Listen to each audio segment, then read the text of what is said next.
pagkain at kapahingahan.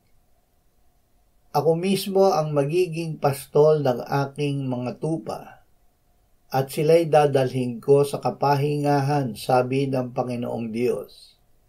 Ezekiel 34:15.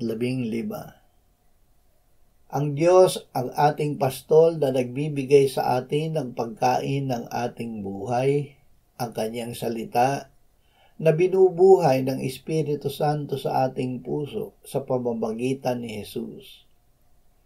Dadalhin niya tayo sa kapahingahan at kapayapaan sa piling niya. Ama, lagi mo kaming busugin ng iyong salita. Pag-alabin mo sa aming puso ang pananampalataya na ang gawa ay pag-ibig sa iyo. Bigyan mo kami ng kapahingahan sa piling mo. Amen.